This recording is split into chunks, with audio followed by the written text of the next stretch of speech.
Ahora vamos a ver el concepto de insight, que es central en esta etapa y también puede servirte para otras cosas, como pensar en una campaña, contar una idea, entre otras cosas. No hay una traducción exacta al español de insight en una palabra. Quizás el término que más se aproxime es la palabra hallazgo, y es la que usaremos en este curso. Cuando procesamos la información que relevamos en la etapa de investigación, nos va a permitir encontrar patrones de comportamiento, elementos que se conectan entre tendencias, identificar qué actores están involucrados y cuál es su rol. El análisis de estos elementos a conciencia y de forma exhaustiva permite identificar los insights, es decir, encontrar hallazgos. ¿Qué tipo de hallazgos? Podríamos decir que son acciones intuitivas que nos hacen comprender un problema o una situación compleja. Veamos mejor cómo identificarlos dentro de los patrones. Los hallazgos cumplen con las siguientes características. Descubren una verdad fundamental del comportamiento de los vecinos. Algo que no teníamos en cuenta, no conocíamos o nunca se nos había ocurrido. Nos aportan una nueva manera de ver las cosas. Suena un poco abstracto, pero los hallazgos cambian la manera en la que percibimos las cosas. Hacen que volvamos a examinar lo que dábamos por hecho e inmutable y nos cuestionemos si eso en verdad es útil, si realmente funciona, si se puede mejorar. Hacen que veamos a los vecinos desde otra perspectiva y sus verdaderas motivaciones. Es muy común que asumamos cosas de las personas. Por ejemplo, podemos imaginar que los vecinos no reciclan porque no les interesa el medio ambiente. Y luego de este tipo de investigación llegar al resultado de que en realidad no lo hacen porque desconfían del sistema de reciclado. Los hallazgos nos muestran las motivaciones ocultas detrás de las acciones de las personas. Y algo infaltable, nos permiten crear y mejorar nuevas políticas, proyectos y servicios para los vecinos. Son la justificación a la que llegamos y el por qué tenemos que innovar. ¿Se va entendiendo un poco mejor? Veamos ahora que no es un hallazgo. 1. Un dato no es un hallazgo.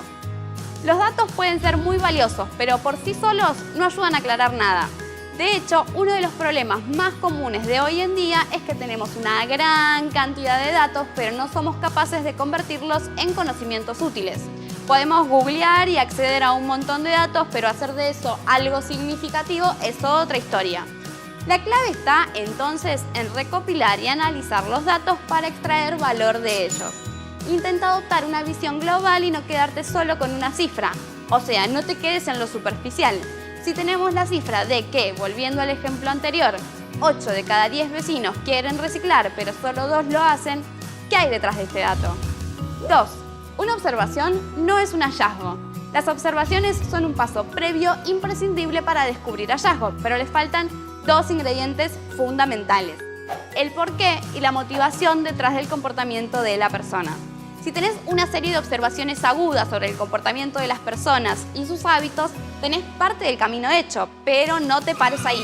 Seguí investigando hasta que descubras las motivaciones que convierten esa observación en un conocimiento relevante y accionable. 3. Un deseo del usuario no es un hallazgo. A veces puede ser tentador quedarnos con las afirmaciones de los vecinos sobre lo que quieren. Pero lo cierto es que las personas suelen desear aquello que conocen o pueden imaginar fácilmente. Y un hallazgo tiene que ir más allá de eso.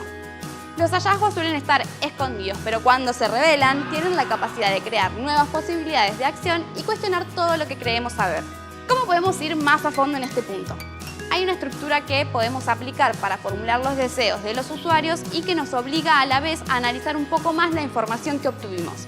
Veamos un ejemplo, así se entiende. Fernando quiere reciclar, pero cree que el encargado de su edificio mezcla las bolsas.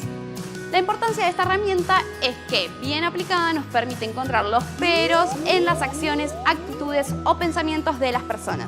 Y esto es clave, porque cuando encontramos cuál es la barrera que impide a los vecinos avanzar en algo, enseguida vamos a notar que es ahí donde debemos poner manos a la obra.